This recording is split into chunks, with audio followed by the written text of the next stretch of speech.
My squad of hardened wasteland warriors charges into battle alongside a goat, a swearing parrot, a cyborg chicken, and a cat who wears a little military hat. They may sound goofy, but by the end of the game that cat was one of my most consistent damage dealers. The Wasteland games have always mixed grit with silliness, offsetting slavery and cannibalism with mutant killer bunnies and the like.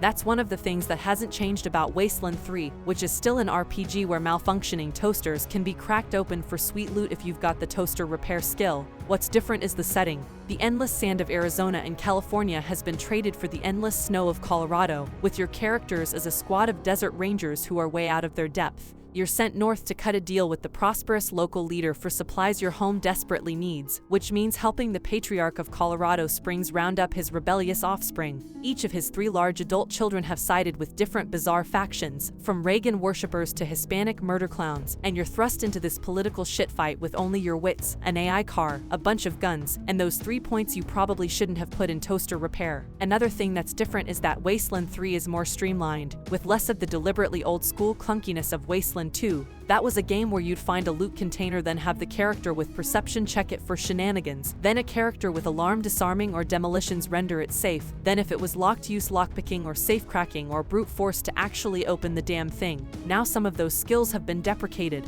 and if you click on something, the character who has the right skill will just automatically interact with it. The turn-based combat's been streamlined as well. When you mouse over a position before moving, it'll highlight who you can attack from there, just like XCOM2, complete with revised percentages over their heads. Gone is the ticker tape full of text describing your attacks in favor of a UI that's less diegetic, but easier to get to grips with. At least, most of the time it is. Equipment sits in a bottomless shared pool rather than needing to be distributed individually, but that means in no time at all you'll have a proliferation of frozen ferrets, yellow snowballs, wigs from dead clowns, and other random trash that's confusing to sort through. There are filters, but utility items in cybernetic mods don't have their own categories, so you'll have to scroll around to find them. At least there's a sell junk button when you're trading to reduce some of the clutter. Precision strikes. Back to the combat. When characters attack, their strike meter goes up, eventually letting them unleash a precision strike attack. With most guns, that means the option to target a body part, whether it's a headshot for bonus damage, a fuel tank for a chance to trigger an explosion, or a robot's CPU to turn them against their allies. Other weapons have their own precision strikes, like rocket launchers gaining a radioactive bonus to damage somehow, transforming into nukes mid-flight. These precision strikes make clicking around to get an 88% chance to hit rather than an 85%, a bit more varied and exciting. My one beef with the battles is that my animal sidekicks, robots, and that one NPC who followed me for half the game but didn't speak English weren't under my control. They'd charge in like headless chickens, even the ones who weren't actually chickens with metal skulls, inevitably running through patches of fire or radiation and needing to be healed. After a while I got sick of reviving them, and when the cyborg chicken died because a combat ended with her still bleeding and I couldn't get to her with a suture kit in time, there's no way to pause and issue commands outside of combat, which means a clumsy rush to heal any remaining status effects every time a fight ends. I just let her die. I kept the cat alive till the end of the game because I'm not a complete monster, but everyone else got left behind once I was sick of shepherding them. Still, the combat stayed interesting even as I got near the 50-hour mark,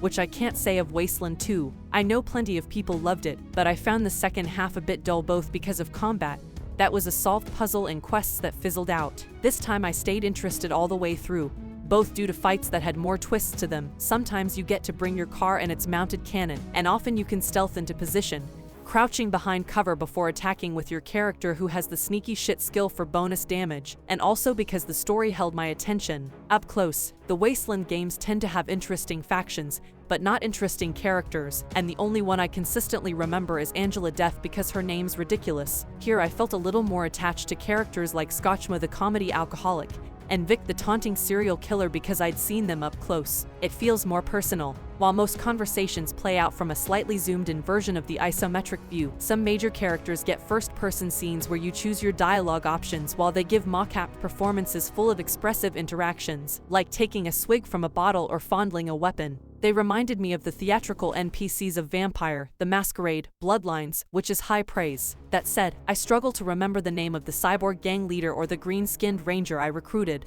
Only a few of the members of your own party get much personality, as there's no way to talk to them except by wandering around hoping to stumble over a conversation trigger. Even the pre-generated pairs of PCs you can choose from if you don't want to make your own aren't real chatty. Like its predecessors, Wasteland 3 is the kind of game where the most interesting story is the one you make. Usually thanks to that juxtaposition of seriousness and silliness. Maybe you created a character who dressed like a clown and inflicted status effects on enemies by throwing yellow snowballs at them. Or maybe you went into battle with a herd of vicious animals, at least until you got sick of them and abandoned even the swearing parrot to bleed out in the snow. Thank you for watching. See you in the next one.